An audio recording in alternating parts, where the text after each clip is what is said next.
Ripple. Nothing personal word of the day. It is November 1st, 2022. Ripple. Say it with me. It's a great word to say. The ripple effect.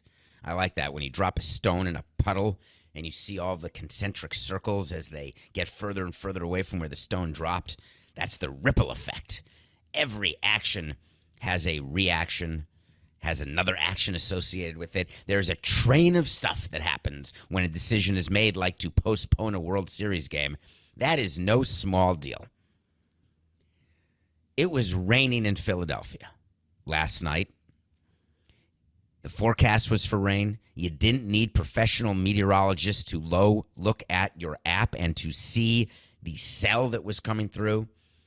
There was no avoiding the fact that this game was going to be plagued by rain. Major League Baseball was aware of that early in the afternoon, much earlier than they announced it at 6:45 when they finally postponed the game.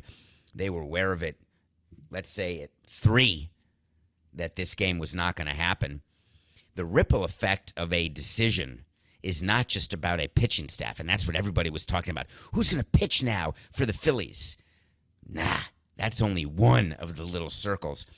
The World Series is a big event. It's a special event that requires all sorts of things. So, for example, you've got several hundred people who are in the city as media people. You have several hundred people who are part of the commissioner's office, who are part of the league, part of teams.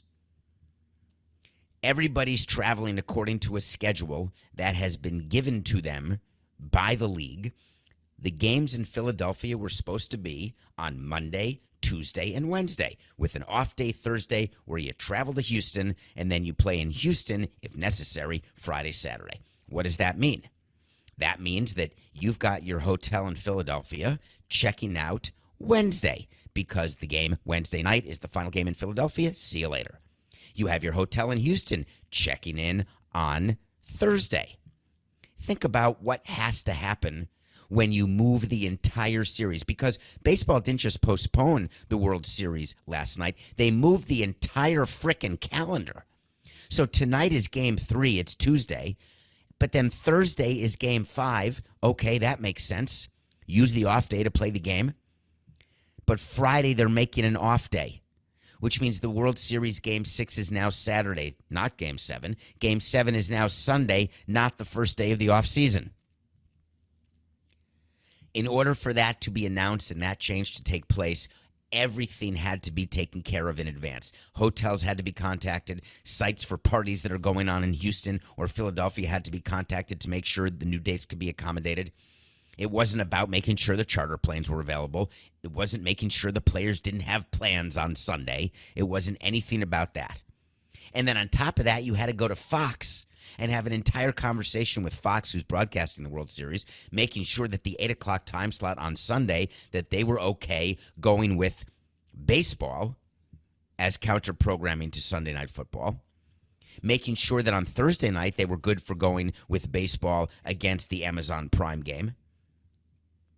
There is an issue in Philadelphia and Houston as it relates to the football game because the Eagles are playing the Texans. The undefeated Eagles are playing the Texans on Amazon Prime. But part of the deal with the NFL is that while it's on streaming Amazon Prime, in Houston and Philadelphia, in the home cities of the teams playing, they get an opportunity for over-the-air. And so that was a game that was going to be on Fox. Now it's not locally. Now it's not going to be. So it'll be fascinating to see who gets what in the Houston-Philadelphia area. If I'm Major League Baseball, I want the World Series on Big Fox. I don't want it moved to FS1. It's a regular season football game. If I'm Fox, more people are going to watch the regular season football game than the World Series game. The World Series and Fox did an entire PR release extolling the excitement and the virtue of 11.5 million people who watched World Series Game 1. Hip, hip, hooray. An increase of 5% or 8% or 10% above last year and 18% above 2020, whatever the numbers were. I remember inside baseball, we would get these releases because they'd be sent to the teams before they're released to the media outlets. So we'd always get an advanced look, by a few minutes or something. And we would always be looking at the positive. You always want to celebrate. You always want to accentuate the positive. But to me, when I'm doing a press release that accentuates the positive, that so ignores the 800-pound gorilla right sitting in the room, I always feel it's so disingenuous that we're not going to trick anybody. Do you think anybody is tricked that the announcement by MLB and Fox of the 11.5 million people, it's not even close to the number of people watching the NFL regular season on Sunday? Like, not even in the neighborhood? So Fox has to be called when there's a rain out, when you're thinking of moving the schedule, because you cannot just do it and then call up Fox and say, hey, by the way, you have to show the game Sunday night. I know you had planned on ending the series on Saturday night. This takes time. This doesn't just happen in an hour. The fact that MLB was able to get this done in just over 3 hours is pretty awesome. It means they had to make the decision to postpone, and they tell players, here's how word gets to the players so the players don't start their pregame routine. You are speaking to the team owners and the team presidents, if you're Major League Baseball, early in the day yesterday on Monday, and you have a pretty good idea that this game is not going to be played. Now, in the World Series, in the regular season, you could sit around for hours and start a game at 10 o'clock. They start a playoff game at 8:30. As you recall, there was a rain delay earlier in these playoffs. For the World Series, they're not going to do it. They're not going to start you in a delay, and they're not going to start a game that they don't think they can finish. That is a big change if you recall what happened in Philadelphia in 2008. Do you remember they were playing the Rays, I think, Coca, and they had to suspend a game in the middle of a game and restart it the next day? No, baseball will never do that again. So the rule that baseball has is if they don't see a 4-hour window, of course, we're trying to get faster games and trying to make things pace of action, pace of play. So it's not that they're looking for a 2.5-hour window or a 2-hour and 48-minute window. No. It's got to be a 4-hour window. Now, granted, postseason games are longer because the commercial breaks are longer. They go 2:45 instead of 2:15. That's 2 minutes and 45 seconds. Go ahead and count the extra ads. There's an extra ad that gets sold by Fox. That's one of the ways that Fox is able to increase the amount of money it gives to baseball. But in any case, so there has to be a 4-hour window. And there was no 4-hour window in Philly last night. Now, the weather today in Philly is going to be gorgeous. And for the next 3 days, it's going to be gorgeous. There's nothing to worry about. Houston has a roof, which means the World Series is ending Sunday at the latest. So then everybody got on TV, including me on CBS Sports yesterday, talking about where the advantage was. What's the ripple effect of this rainout on the field? Well, Noah Syndergaard was going to start for the Phillies last night. He's now not starting for the Phillies tonight because they get to start Ranger Suarez. You may remember Ranger Suarez as the lefty out of the bullpen in Game 1. Well, guess what? He's a starter. He's their third starter. Middle-of-the-rotation guy. Not on a championship team, but a decent middle-of-the-rotation guy on a decent 87-win team. But it helps because he's better than Syndergaard. But where it really helps is they get to go back to Nola in Game 4 instead of Game 5 because the series is an extra day. So Aaron Nola, the Game 1 starter, will get to start Game 4, where the Phillies will either be up 2-1 or down 2-1, quite obviously. Either way, it becomes a critical game because you either have to tie the series at 2 or try to go up by 3-1. You don't want to go down 3-1, especially to the Astros. So Aaron Nola gets to come back on regular rest. And then the thought was that Zach Wheeler, the Game 2 pitcher, will come back on regular rest in Game 5. And then you worry about 6 later and 7 later, but Suarez can come back and pitch Game 7. Short rest, but he could do it. But then Philadelphia announces something that I would not have announced. For whatever reason, they made it clear to the Astros that Zach Wheeler was not going to be available in Game 5. They're going to give him an extra 2 days of rest, and they're going to pitch him in Game 6 on Saturday back in Houston. If I am the Houston Astros and I get that information, we're trying to guard our pitching information with our lives. With the gambling now, we have to disclose it to baseball earlier than I would have liked, but not by days. It's by hours when you give your lineup and baseball has to know. It's not like the All-Star game where you announce the starting pitchers and then they meet the media and you have a whole big press avail. In the World Series, there's a competitive advantage to not making your pitching plans crystal clear. In this case, by making the plans clear, if I'm Houston, man, I don't want to face Zach Wheeler again, even with arm fatigue, even when he's throwing 69 to 89 pitches, even when we tagged him for 5 runs. I don't want to face him in Game 6. I'm trying to get this series done in Philadelphia. Even though the likelihood of sweeping in Philadelphia is de minimis, I am still letting my guys know, listen, I don't want to drag Philly back with us when we fly home on Thursday night. Let's just fly home to a parade. And to do that, we got to start with Game 3. And if we start with Game 3, then we have pressure on Philadelphia. But the interesting thing about Houston is they announced that their Game 4 starter is not going to be Justin Verlander, who went against Aaron Nola in Game 1, who could have come back on regular rest in Game 4. Instead, the Astros are going with Christian Javier, who is a solid number 4 starter. You may have seen him pitch in the playoffs before this season. He's good. Don't get me wrong. And yes, Verlander is 0-6 in the World Series. Yes, he has the worst ERA in the history of any pitcher with a minimum of 30 innings in the World Series, whatever the stat is. All of those things are very true. However, I don't want Philly knowing that they're not facing Verlander, because even with Verlander being ineffective, there's something about him that as an opposing team, you're like, I'm facing Justin Verlander. Eventually, he's going to have to win his first World Series game.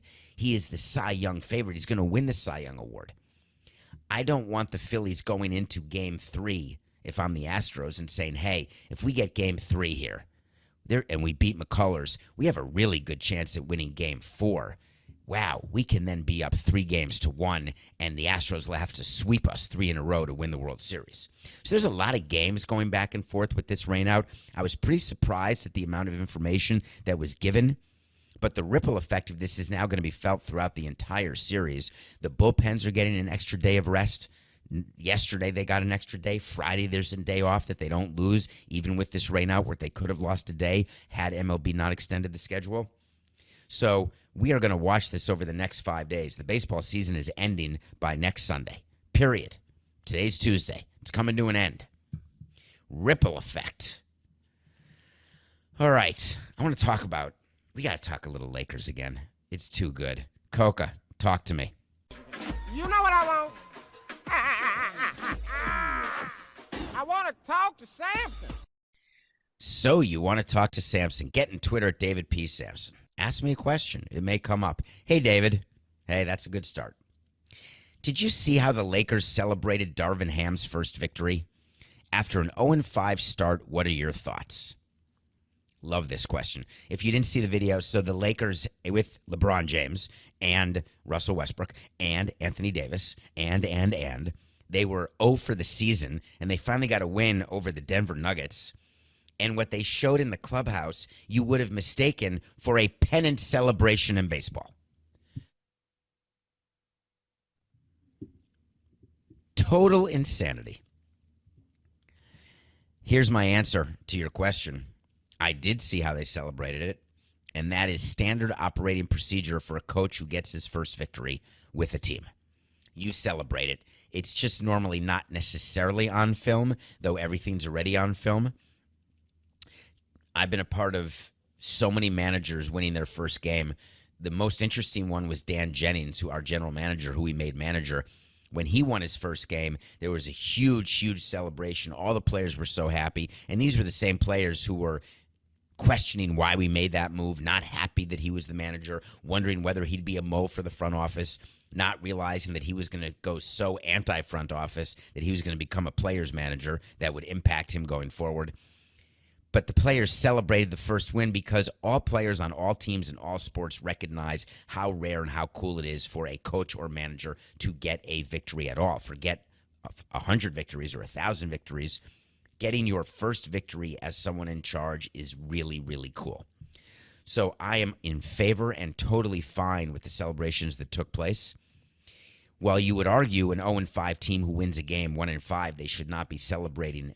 What they were celebrating was Darvin, and I wanted to be clear because when Dan Jennings won his first game, when a bunch of our managers won their first game, when you make a managerial change during the season, or you have a new coach or manager and your season has not started off the way you thought it would, I don't like celebrating the fact that we've just reversed failure, however temporarily. I want to celebrate sustained success, and I want to punish both current and sustained failure.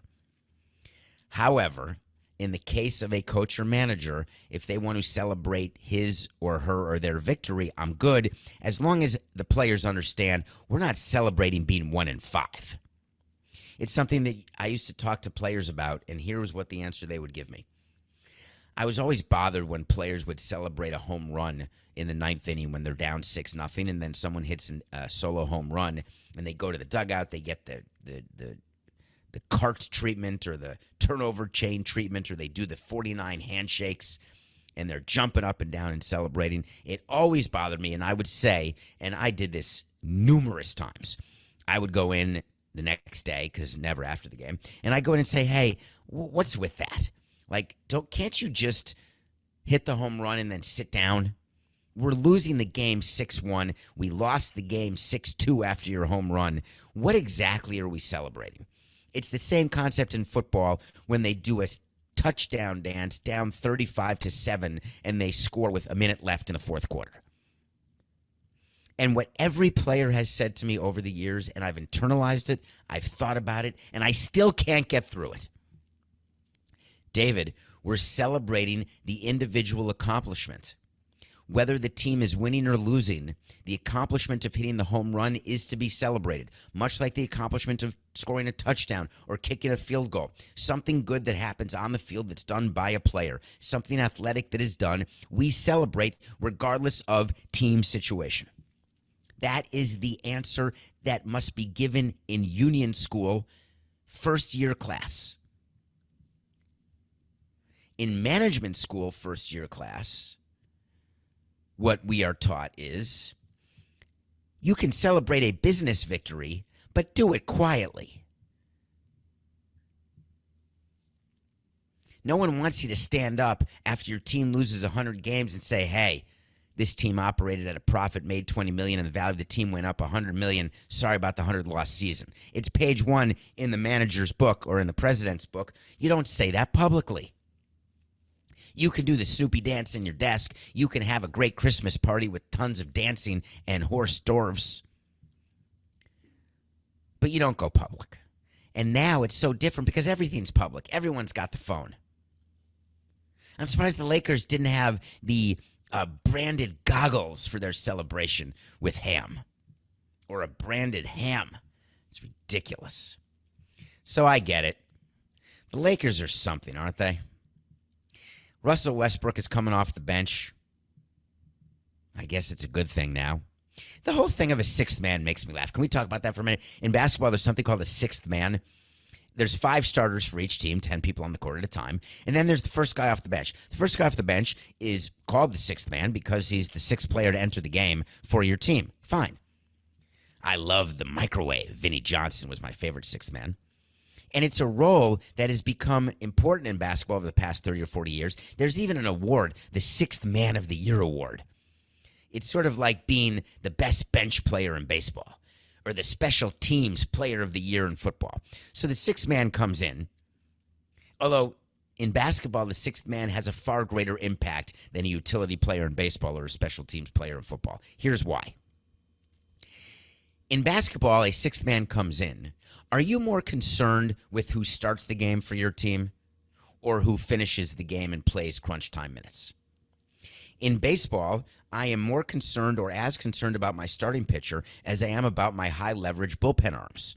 I'm equally concerned about both. In basketball, I'm far more concerned about my closing 5 players than my opening 5 players. In football, I'm more concerned about my offense and defense and kicker. I'm happy when there's a special teams guy who's amazing, who can get down the field and tackle, or who's a great punt returner or a great kick returner. But I'm far more concerned with the offense and defensive side of the ball.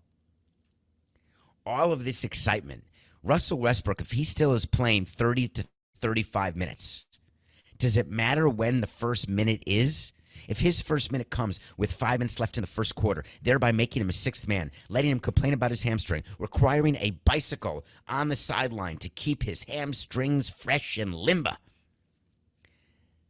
But he's playing the same amount of minutes and still shooting 6 for 18, 1 for 7 from three-point range, getting 8 rebounds, 7 assists, and the Lakers are winning 25 games and being in the lottery. Tell me, have they made a good decision? Your team's better off starting Russell Westbrook. Your team is way better off having Westbrook come in off the bench. It's all a bunch of fugazi. Teams need to be judged by wins and losses, not who's coming off the bench when, what the rotation is, who's getting the most minutes. No, I was always judged on wins and losses. Oh, no, you've got Yelich and Ozuna and Stanton.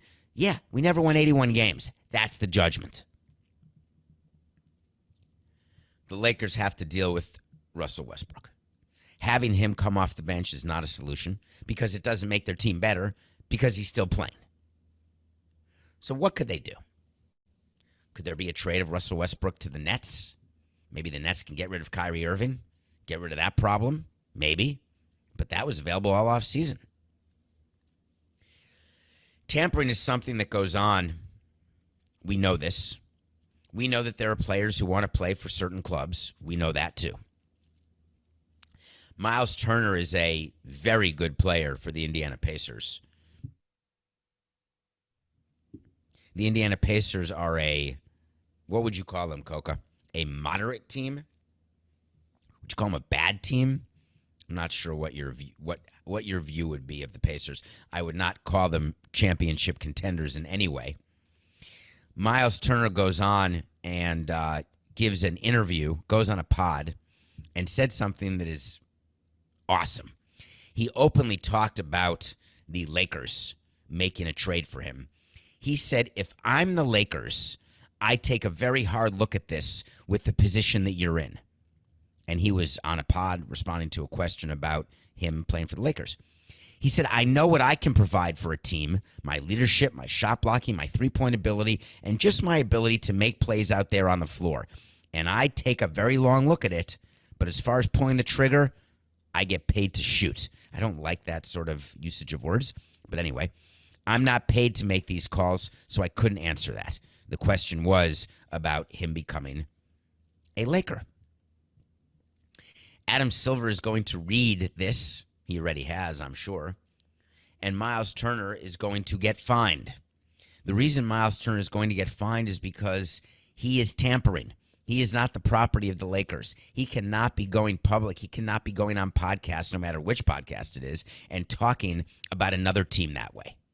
The reason why teams and leagues have these rules and the reason why teams violate these rules all the time, we'll talk about after the break which teams violated it and why they violated it. You've heard me talk before, but there's a little update here today.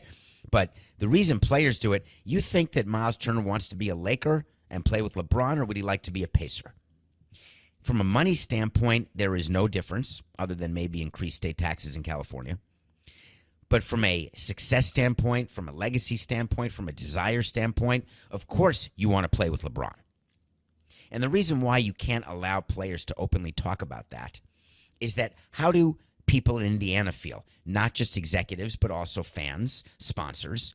So the NBA, from a macro standpoint, is trying to make sure that everybody is playing by the same set of rules where you're on a roster and you're on that roster until you're officially off that roster. And until then, you can't speak of another roster. Can you imagine if the owner of the Pacers talked about it that way? Better yet, the owner of the Lakers, if Jeannie Buss started to talk about Myles Turner, she'd get fined $1 million immediately. Turner won't get fined $1 million, but he's going to get fined for openly talking about the Lakers. I promise you that. All right, let's go to break. When we come back, we're going to review a movie, and then I'm going to talk about what happened in the NBA with tampering in the Philadelphia 76ers, because they did something this offseason when they signed a couple players, and they knew yesterday was coming, and they didn't care, and that fact has to bother the NBA. We'll be right back. Welcome back to Nothing Personal. My name is David Samson. Welcome. Thank you for downloading, rating, reviewing, telling your friends about us. Please go to YouTube. Remember, when we get to 10,000 subscribers, I don't know why we have not been able to do that yet. It's YouTube. Nothing Personal with David Samson. There's way more of you listening to this, so thank you. But when you get to YouTube, you can take a look at the jacket, fine, but hit subscribe. It doesn't cost anything, and you don't get, nothing bad happens to you. I watched the new movie that came out with Eddie Redmayne and Jessica Chastain yesterday. It just came out on Netflix. It's called The Good Nurse. The Good Nurse is it's a true story, and the good nurse is Jessica Chastain, not Eddie Redmayne. Eddie Redmayne plays a bad nurse. Eddie Redmayne plays a nurse who, over the course of many years back in the early 2010s, was killing patients. And it's a story of how he did it, why he did it, him getting caught, and then sort of the postscript of what Jessica Chastain, what her role was in all of this. The Good Nurse has a cast. Jessica Chastain won the Academy Award. I mean, this is not a schlepper actress. Eddie Redmayne is an Academy Award winner. Jessica Chastain may only be an Academy Award nominee. Did she win for Tammy Faye Baker? Coca last year? I can't remember. But Eddie Redmayne definitely won for The Theory of Everything. He won Best Actor. So this is a major cast. And this is a TV movie. Netflix can make some amazing movies with amazing budgets about interesting topics, and they can make it movie screen worthy. When you put two Academy Award winners in, and Jessica won for Tammy Faye and Eddie won for Theory of Everything, I was expecting a cinematic triumph. And instead what I got was a bit of a movie of the week. And it's not like it's a budget issue. I know Netflix is trying to cut down in certain areas, but not in others. So this story did not require special effects. It didn't require car chases. It required a better script. To have Eddie and Jessica not perform at their highest level is not because they didn't bring their A game. It's because the words on the paper were not A-level words. The story is extremely upsetting. When you check into a hospital, you do not expect ever that there is a chance that you're going to be unsafe, right? That's sort of your baseline. It's the same when we review about Boeing and 737 MAX planes. When you get on an airplane, your sort of base level is, hey, we're not going to crash. When you get into a hospital, your base level is, hey, I may not be cured, but I'm sure as hell not going to be killed. It's called The Good Nurse on Netflix. PASS. So the Sixers lost their second-round pick. The NBA made a big announcement yesterday. It was a big deal. Do you remember, if you're Heat fans, you may remember a player named P.J. Tucker. P.J. Tucker played for the Heat last year. There was a rumor that he was going to get a big contract, not from the Heat because the Heat are smart, and that he was going to go to the Sixers. Well, soon after free agency began this past offseason, P.J. Tucker signed with the Sixers as well as Daniel House Jr. That was the whole thing when James Harden came out and said, I took a pay cut. Horse hockey. Now, there is backup to suggest that James Harden is being paid less money this year, that the total amount of money that he's being paid that he was owed this year has been spread out over more years, that in fact he's not going to get as much money as he would have gotten if he had just stayed in the one-year contract, and I'm not buying any of it. I've never seen a player who just hands over money. Now, you guys have come to me with examples where it's been reported that a player was happy to tear up a contract, take less money. You've seen quarterbacks do it, where they take a guaranteed portion of their money. Jimmy Garoppolo was rumored to have done it. I'll believe it when I see the bank accounts. So the Sixers signed these players, and the NBA, as it's been doing for the past couple of years, you remember they had a problem with the Milwaukee Bucks and what they did with Bogdanovich before he ended up signing with the Hawks. There was tampering that was going on with a potential sign and trade deal with him that didn't actually work out.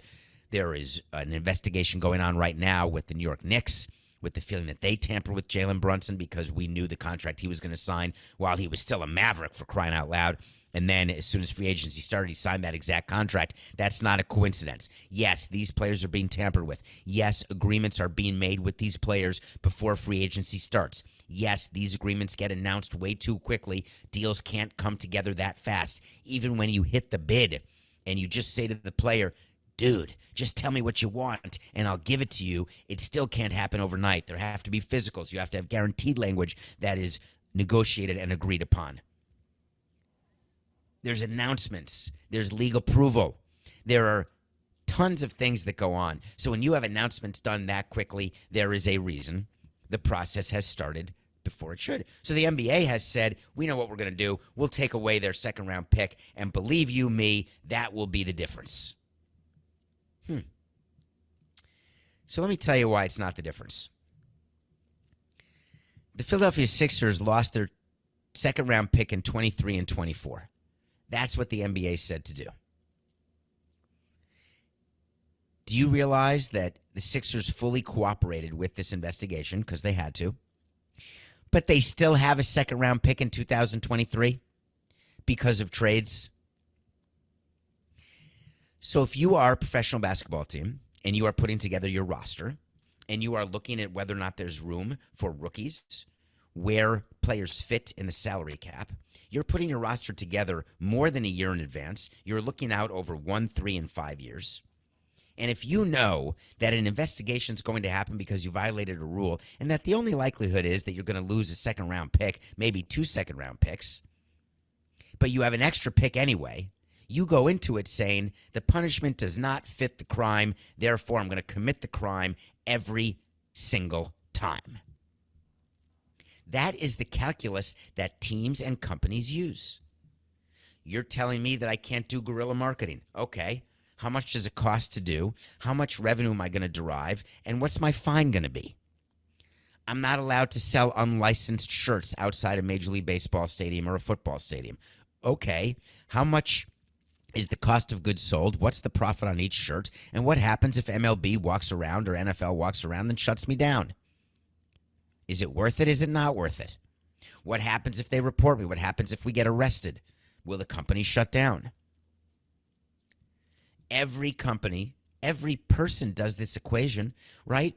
If you knew, let me just ask it this way. I just got pulled over for speeding on the way to Stanford before the playoffs started. And when I'm speeding, I know that the risk is a ticket and points and insurance. If there were a law that was absolutely binding and no question that if you are caught going 20 miles over the speed limit, you will go to prison for 30 days. There's no trial. There's no jury. There's no nothing. That is just the result. Period. Guess what? I wouldn't go 20 miles an hour over the speed limit. If the punishment is such that it serves as a deterrent, then behavior changes. If the punishment is such that you say, I'd rather not get caught, but if I do get caught, I'm fine, you're not going to change your behavior. If the NBA is serious about getting rid of tampering, they can't just take away a second-round pick or 2 second-round picks, fine an owner $250,000. Here's what you do. You void the contract and take the player off the team.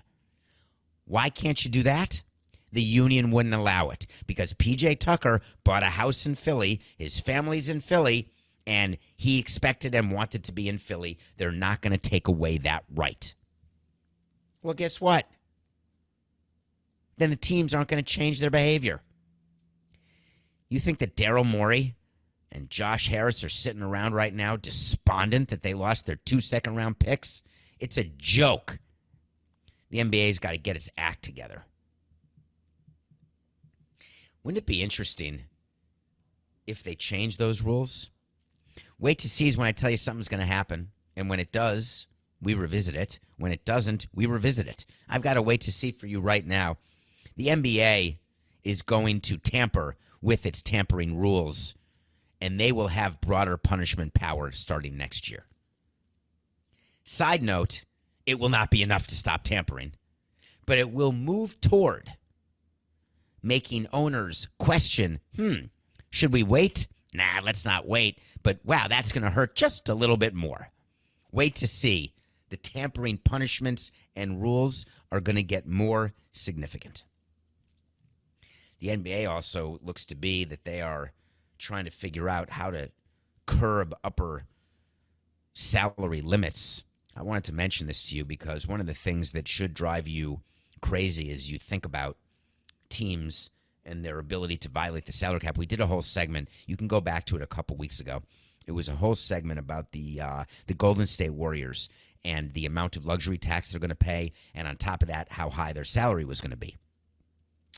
Well, the NBA would like to stop that from happening because you're beginning to have the haves and the have-nots. You're beginning to have huge salary disparity. So one of the things that they're looking to do is create an upper salary limit, and that is something that is not going to work because unions love when teams can spend as much as possible. And so while the NBA would like that limit, the question is, as they negotiate with the players, what would they be willing to give to the players to get that limit? And this is where the economics get involved. It's the same reason Major League Baseball does not have a salary cap or a salary floor, because in order to get it, there would have to be concessions by players, because players want a salary floor, but they don't want a salary cap, and owners want a salary cap. They don't want a salary floor. Therefore, two penalties cancel each other out, offsetting penalties. You then have to go to the next step of what you're giving or getting with other ancillary issues. That's how collective bargaining works for the most part. So the NBA is going to be involved in this. What is your view? Do you like it when your team has the ability to run up massive payrolls? I mean, if you're a fan of Golden State or Brooklyn or the Dodgers, the Lakers, the Clippers, right? You've got to be happy. You've got to be happy that your teams have big payrolls. But does it matter to you? Do you think that owners, if there were no more luxury tax and there was just a limit, that they would all spend to that limit? No. If the limit and the floor were the same number, then everyone would have the same salaries and the same payroll. If you are doing just an upper limit, trying to somehow make those teams spend less, trying to lessen the gap between the haves and the have-nots, hoping that it will raise the tide of the lower payroll teams, that's not how it works. Unless you demand low payroll teams to spend, they're not going to spend because they're not getting magic revenue. Unless you tell upper payroll teams that they're not allowed to go over a certain number, they're going to keep spending until their revenue runs out, and they are called, therefore, high revenue teams. We don't call them high payroll, low payroll. High revenue, low revenue. High revenue teams want to spend their revenue. Low revenue teams can't afford it because they're losing money. Period. Good luck with the NBA in that regard. Nothing. Personal pick of the day. We're still 124 and 103. No action last night as the game was rained out. The Astros, if you put the number in, Matt, how does that work? If you put the bet in yesterday and it was minus 170 or minus 155, let's say, for the Astros, but then now that they can start Suarez and not Syndergaard, it's down to minus 120. Is the bet in at what the number is when you placed it? Is that how that works? Or does it get voided and then we have to replace it? It gets voided? All right, so last night's bet was voided because there was no game. We're starting again. Astros over Phillies. Same reasons apply. The Astros are going to do the Phillies what the Yankees did to the Marlins. They're going to take back home field advantage immediately. Did you see in the NBA what happened to Josh Primo? This is a couple days ago. I wanted to really think about it. I didn't want to get into trouble tweeting about it too early because there was going to be more to the story. The San Antonio Spurs had a press release a couple days ago that they waived Joshua Primo, a first-round pick from 2021, like a lottery pick.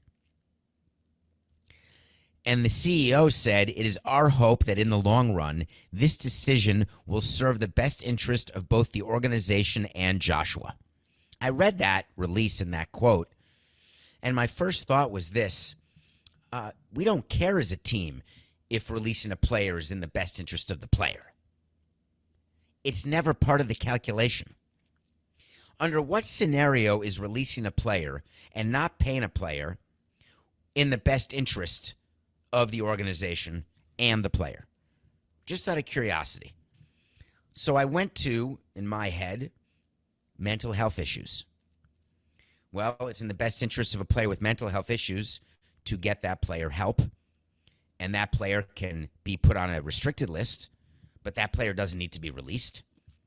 If that player has a physical injury, you can put that player on an injured list and get the player that help without having to be released, even if that player is never going to come back.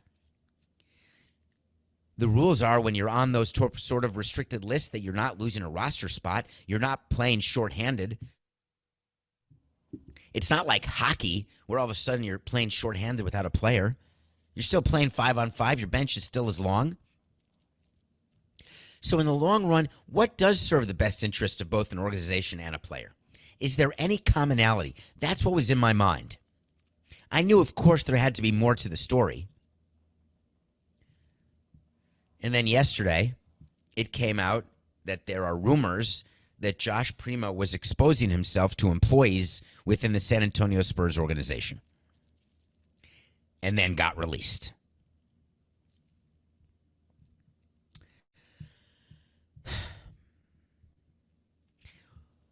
There's two sides when you are a team dealing with that.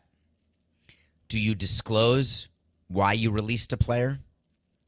Or do you release a player and not disclose? When the Spurs released him, they knew exactly what he had done, and that's why they released him.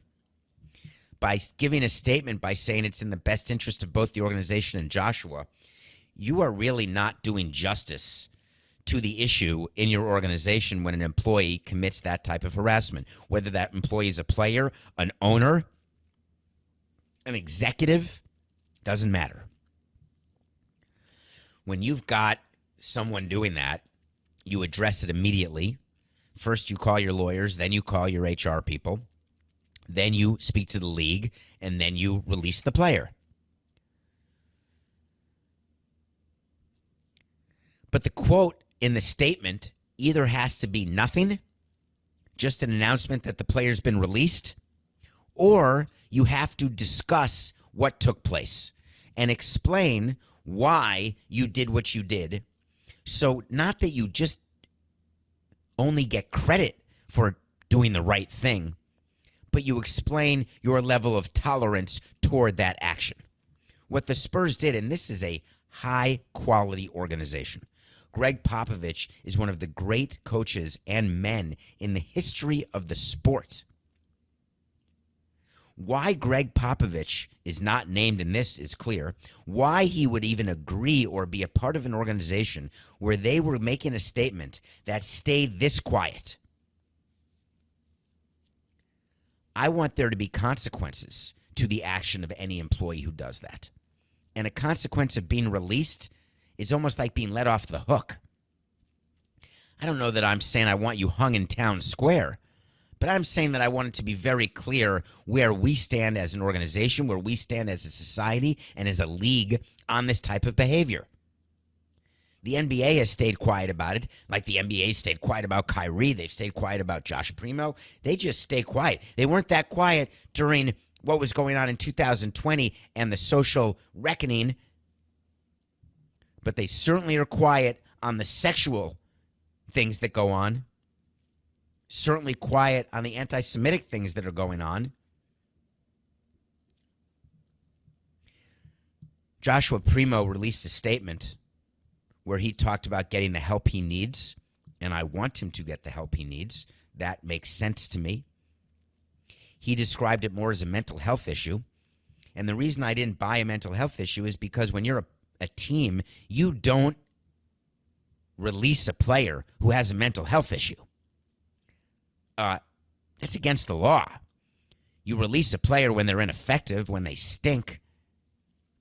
But if that's why you're releasing him, then you'd say that's why you're releasing him. By being so secretive and quiet, it makes you wonder what it was. And then we get it leaked. We find out what it was.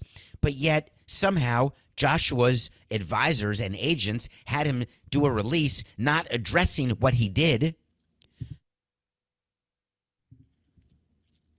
trying to prey on our sympathies by addressing his mental health. Now, I could sit here and argue pretty persuasively that anyone who goes around exposing themselves has mental health issues. That is not the way to act. It's not the way that you're going to get what you want. It's not the way that anything good can ever happen. Forcing yourself on someone.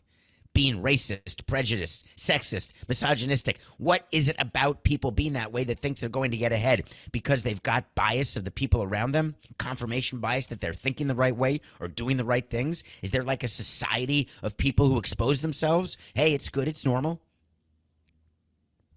So maybe by definition, it's a mental health issue. There's a responsibility that leagues and teams have. And in this case, the Spurs dropped the ball, and they did it for one reason only. They did it because in their mind, it'd be bad for business. It always comes down to that, doesn't it? It's just business. Sorry to the employee who was exposed to by Josh Primo, if in fact that happened. This is nothing personal.